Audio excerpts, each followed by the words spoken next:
Hello, holy hikers, and welcome to episode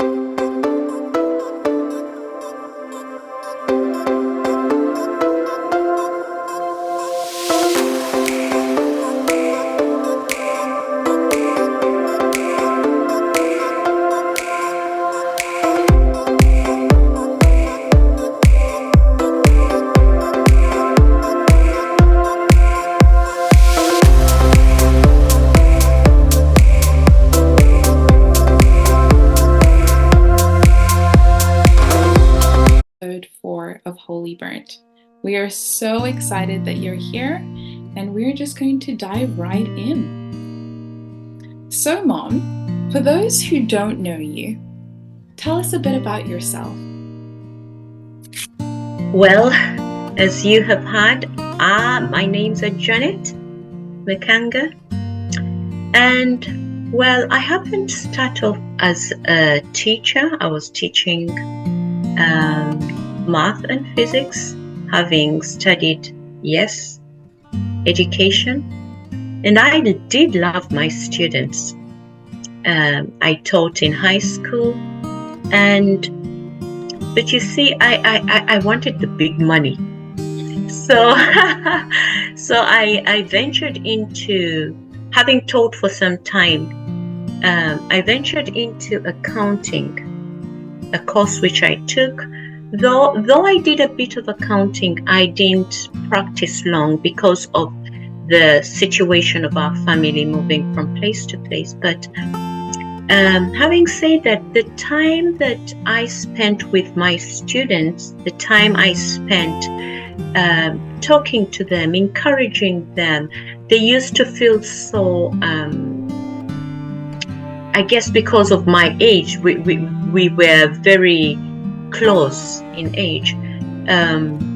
They used to feel free to come to me and share their problems. And that gave me a heart for people, for the human soul. And from then, of course, I can be known as a mother, and then as an author, and most of all, as one who seeks to live for the Father, one who seeks to encourage people to go the journey, to go the distance. So if you were to sum me up, much as I've written and I continue to write, I've authored, much as I've dealt with children of different ages, adults, my heart goes out for the soul of man. So yeah, that's what you can know about me. And I would throw the same question to you, Martha. If nobody knew you on this, our viewers wanted to know about you, can you tell us more about something about yourself? For sure. So I can start with the usual answer that everyone normally gives, and that's I have a biomedical biology background. And from there, I ventured off into the medical field, whereby I would process referrals for incoming patients, dealing a lot with newcomers to different countries and helping them transition. And then from there, I delved into data analysis and program administration, and that's where I currently find myself. And during that period, if I were to just backtrack a bit to my undergraduate days, I think one of my greatest so-called, not achievements, but something that I'm proud of and that I hold really close and dear would be my faith. Growing up, I think it was very easy for me to fall under the umbrella of, yes, I'm a Christ follower, but it was when I left home at 18 where it really got solidified. Not by choice, but by life circumstances, whereby I had to make a decision for myself. I had to choose whether or not I wanted to follow Christ. And I'm grateful that I did. However, it came with so many bumps in the road, which further sharpened my faith. But it has and continues to be a journey where I'm constantly tested, constantly tried, but it's something that I cannot afford to let go of, because it's what has and continues to make me the resilient woman I am today. Mm. I thought I knew that you gave your life to Christ when you were actually around 4. Now you seem to say that you chose again at around 18. Tell me about that. You're so right, Mom. So I gave my life to Christ when I was really young, like 4. And then I think at the age 5 and 7, I gave my life to Christ again, just to make sure I was going to, quote unquote, make it into heaven. I just wanted to make sure I'd covered all my tracks. And I would absolutely say that I was a Christ follower growing up, but it wasn't until I was away from you and Dad and I was facing the world head on that I actually had to make the decision of, if Mom and Dad are not here, will you still choose to follow Christ? And that's when it became the real deal, in terms of now it was truly Martha and Jesus and trying to navigate my relationship with him without, quote unquote, falling under Mom and Dad's covering of their faith. It became my own, if that makes sense. It did start in teenagehood, but it was further propelled once I had left home.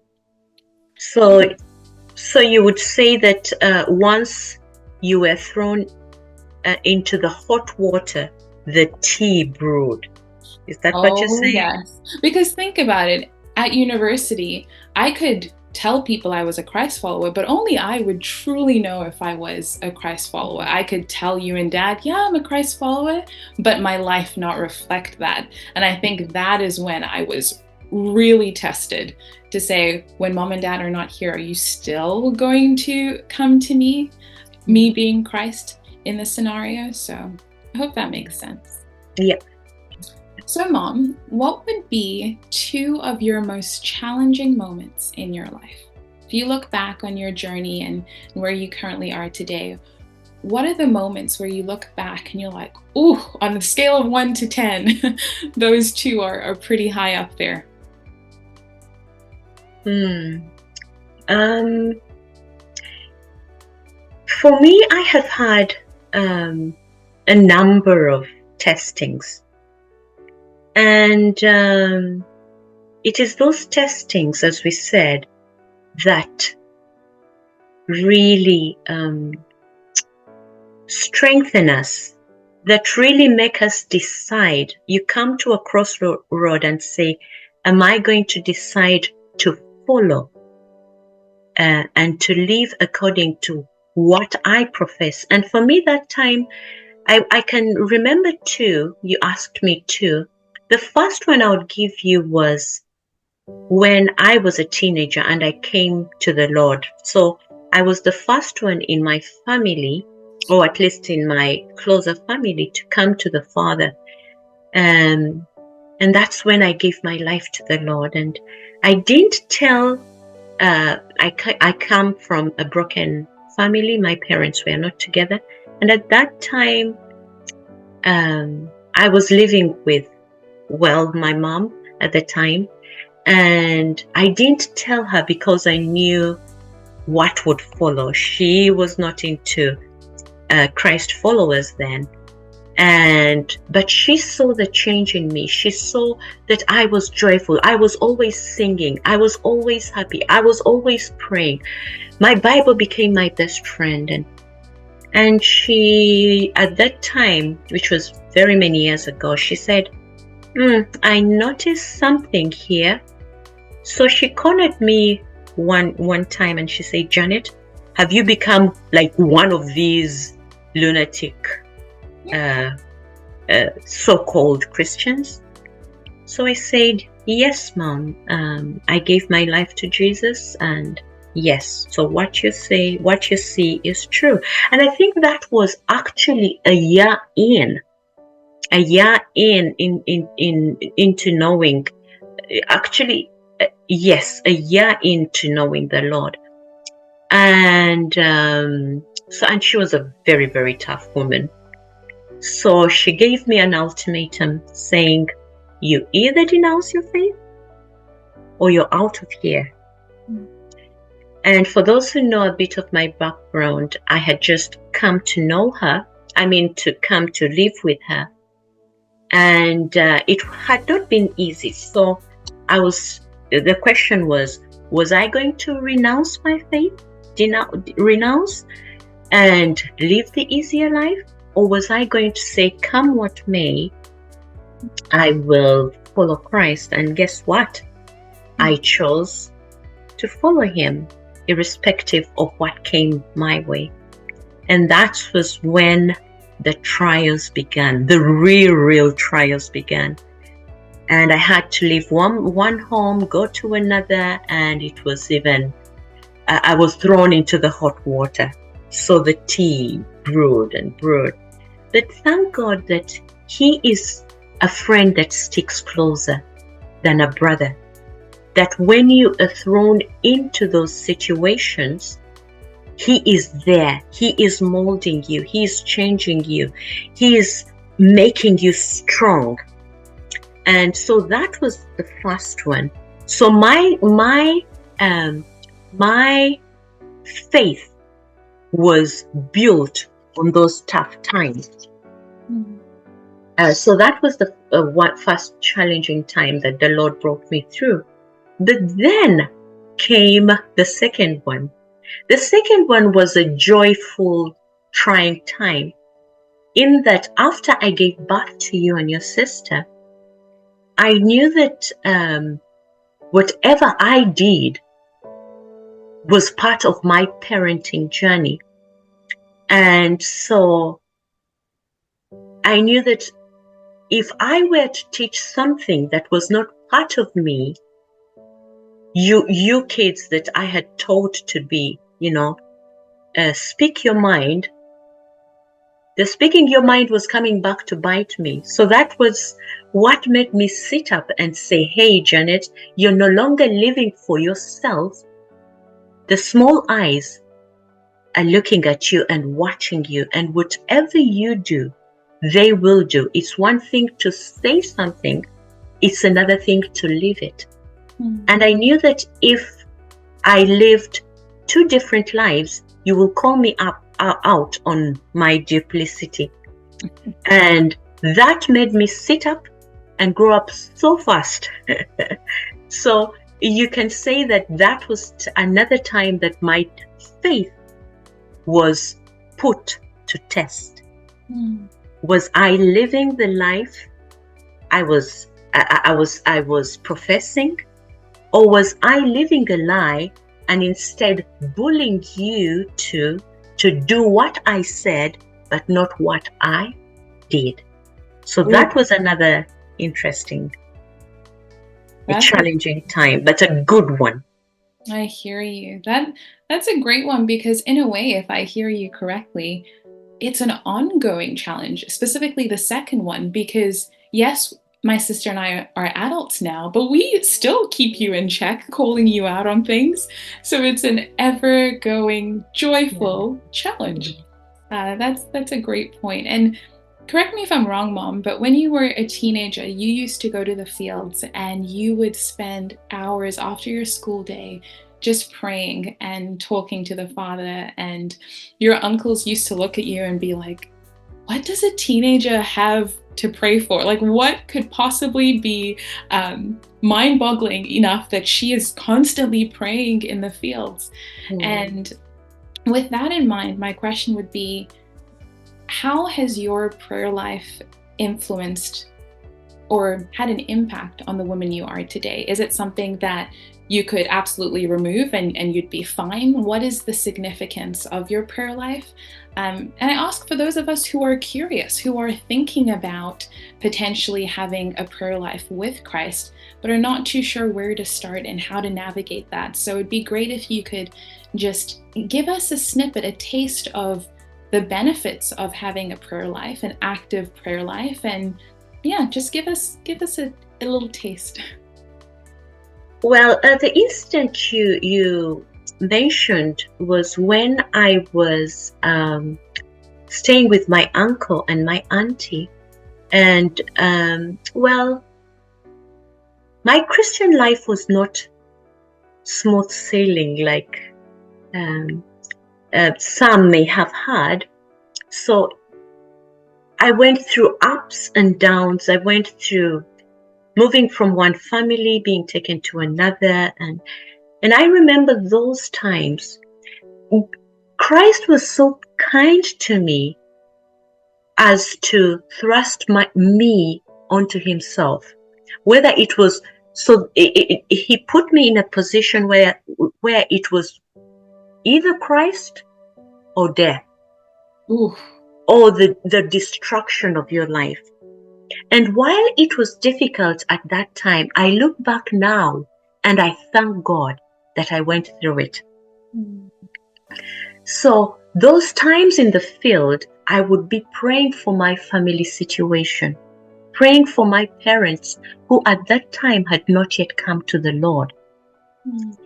And if you are, the Christian in the family, I'm telling you, the only one, it can be very difficult, especially when you are in the African setting.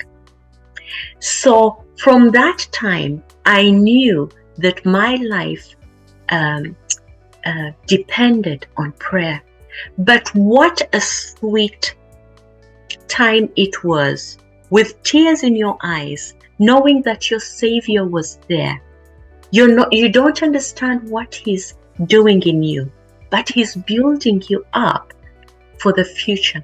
There is absolutely no way that a Christian can really live the life that we are called to live, the relational life with the Father, without prayer. Because it is the prayer, as you pour yourself out. Jesus said, without me, you can do nothing. To this day, I always remind myself, without Him, I can do nothing. And because of that, I need to depend more on Him. Yeah. And how best to depend more on Him than to live a life of prayer? If you want to live a successful, if I can call it that, or an enduring Christian life, a walk with the Lord, He invites you to walk with Him. And prayer is nothing other than communing with that best friend, with your Father, with your King. So for anyone who would love to walk an intimate walk with the Father, with the God who created us, you have to live a life of prayer. In fact, there were times that I would pray so much that at one point I said, Father, if I could just pray all my life, if I could take prayer as my occupation, I would love to do it, because His presence is so sweet. He tells us to be like Him, but how can we be like Him unless we spend time with Him? Because as we spend time with Him, He rubs off on us, and then we become like Him. When we try to do it in our flesh, just to say, oh, Jesus did this, so I'll do this, you're doing it in the flesh. But when we immerse ourselves in Him, He comes and embodies us and lives through us. So that's what prayer does. So for anyone trying to embark on that Christian journey, the call is to come and be with me. Come and be with me. So I want to, even as I am, I want to go deeper and deeper into Him, because He is limitless. We are the ones who limit ourselves when we do not go the distance that He's calling us further into Him. So prayer is essential. It's life. That's a great answer, Mom.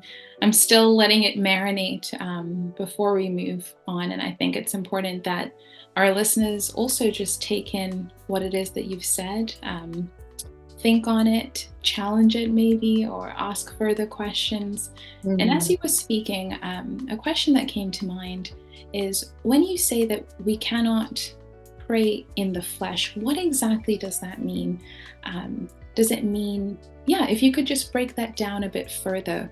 When you mentioned something about it's something, when we pray, it's not something that we can necessarily do on our own. We cannot do it out of our flesh. But there are some of us that don't have that Christian background, or rather Christ follower background. And so I was just wondering if you could further break that down for us. And also onto that, if you could explain to us how we can even approach prayer. For some of us who have no recollection of where to even begin, does it mean we come to God and we list all of our wildest dreams? Does it mean simply sitting in a room by ourselves? How can we approach that topic if it's something so unfamiliar to us? Beautiful, beautiful question. Someone once described prayer. These are not my words, but I adopted them. Prayer is being with someone. Prayer is communication. So if you can talk to another person, you can pray. But prayer is not only communication, it is communion. I talked about when I was younger, I used to come to the Lord and say, Father, this and that and that, I need this. And just of recent, a while ago, there was a time that I was really deeply saddened. I didn't know why I was saddened. I didn't know. And then I realized that that day, the people I was living with were draining me. It was, Janet, this, give me that, do this for me, do this, and and they were not thinking about me as well as a person. So I said, I was really at the verge of crying, and I was saying, Father, this is not right. What is going on? And he said, since morning, this person has been saying, do this for me, come. He has been interrupting you with what they need, what they want you to do for them, and has not thought about you.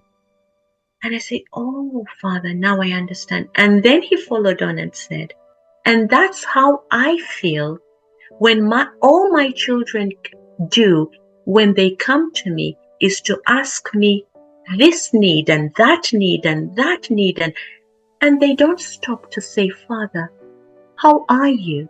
How are you feeling, Lord? What's on your heart? Yeah.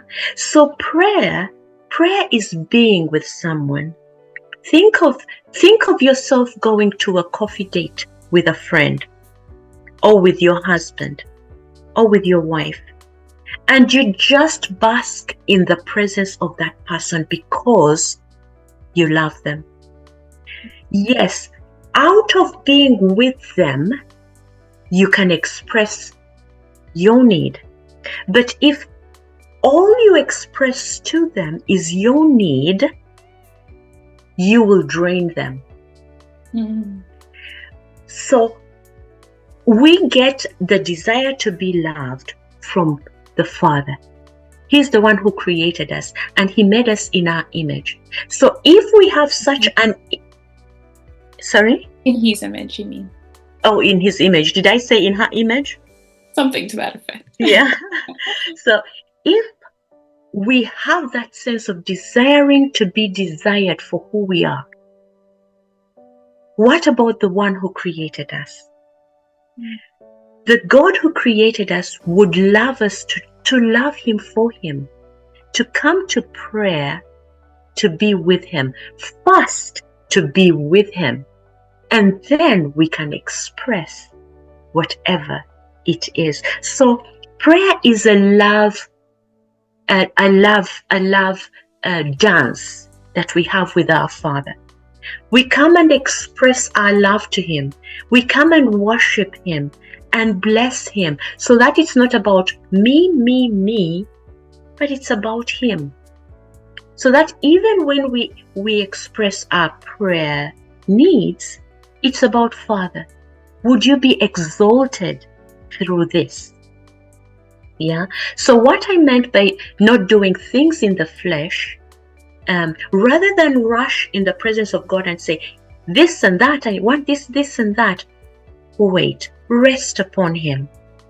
Wait for Him. Let Him think on Him, and let Him give you the wings that you can then rise up and ask whatever you want. But if you can spend time with another, you can spend time with God. And that spending of time is what we call prayer. Express your love, express your worship, express your thanks, don't come to God with a closed heart, come to God with an open heart and share with Him those emotions. Like I said, those emotions that I felt, oh God, I feel heavy. And then He will tell you what's going on. I hear you. In a way, it makes me think that God, and this could be incorrect, but God is more real to us than the very humans we see in front of us. I think that can be challenging for some of us because sometimes we don't see God. We don't see the physical manifestation of who He is. Mm-hmm. And I think because we live in such a fast-paced world where we like to be gratified immediately, it can be very hard to still ourselves and to spend time with the Father, because at least for myself, I'm constantly thinking, okay, what is the next thing to be done? And so that's a challenge, I think, that I'm willing to approach and tackle, but it takes conscious effort to do so. We are all on this journey. We are all learning. Mm-hmm. But thank God that He gives us the grace. I hear you. So, do you have any more questions before we wrap things up for this episode? Now that we've told the viewers that we are a mother and daughter duo, I would like to ask you how it felt, how it was like you being under my strong arm of a mother. Right, Gary, that's a great question. To be very transparent, I don't remember as far back as being a newborn, but the clearest memories I have stem back to when I was around 4 or 5. And being your daughter, being the firstborn child, I remember being doted on and being, you and Dad's prime joy at the time. And even just thinking back about just the warmth that I remember experiencing, I think that's the first thing that comes to mind. I will let you know, and our listeners know, though, when my sister appeared on the scene, I was very unhappy to share the spotlight. I love her to bits, and she's one of my dearest friends. But it was a tough one having to share that love, but we finally found our rhythm and our niche. But to answer you about what it was like being your child and now being your adult child, I think it was, looking back, I felt as though you were for me. I've heard of other people's stories, and at times it can be quite antagonistic. But for me personally, I felt as though you were on my side. Dad was on my side. But in this particular case, we're talking about my relationship to you. So I felt as though you were my greatest cheerleader. If I had something that I was struggling with, I didn't feel the need to hide it. Even if I felt ashamed about it, I felt I could approach Mom with this. And there's one distinct memory I have.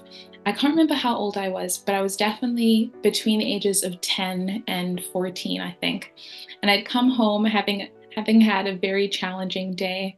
And I think you could definitely see from my facial expressions that I was not in the mood to talk.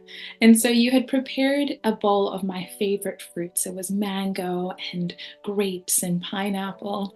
And to this day, I tell my husband, my mom prepared this bowl of fruits. She didn't say anything. All she did was place it before me. And that ability to pick up on things and to read your kids, I think that is what drew me to you as my mom, but also as my friend. I think with different seasons comes different roles. So I felt safe. I felt like even if I've missed the mark, I can come to you. And when we tackle it later on in our episodes, I can even share my time at university and how I always knew I could come home. There was never something too big or too heinous that my mom would not embrace me and at least correct me, yes, but she was my safe space. Yeah, that would be a summary of what it was like being your child. Obviously, there are different nuances, and if viewers and listeners want us to dive deeper, we can. But to respect time and to keep on the flow of things, yeah, I guess we will end it here by thanking. Oh, please dive in. Yeah, I just wanted to say that I hope our viewers can see that life has its ups and downs. We are all growing, we are all changing. As long as we have a desire to keep growing, keep going, we don't know it all, but we can keep pursuing He who knows it all. I hope from our story, our journey, people can be encouraged. Wherever you find yourself, God, you don't have to do it alone. God will help you. At times it will be difficult, but He's there with you. At times it will be easy. And in fact, you can celebrate in those difficult times, knowing that He is taking you through. He's taking you through the Red Sea. He's taking you through, the deep waters. But in the end, it will be worth it. Martha, anything else to say? I think you summed it up so beautifully. And I think as a one last thing to let our listeners know is that we are for you. We may not know you on a personal level, maybe we might, but ultimately our goal is that you would feel safe with us, whether that involves discussing things with us. So please feel free to reach out to us via email at holy, that's WHOLLY, burnt, BURNT, @gmail.com, or you can direct message us at Instagram, and our name is @holyburnt. Thank you so much, and we look forward to talking to you a little bit later. Bye for now.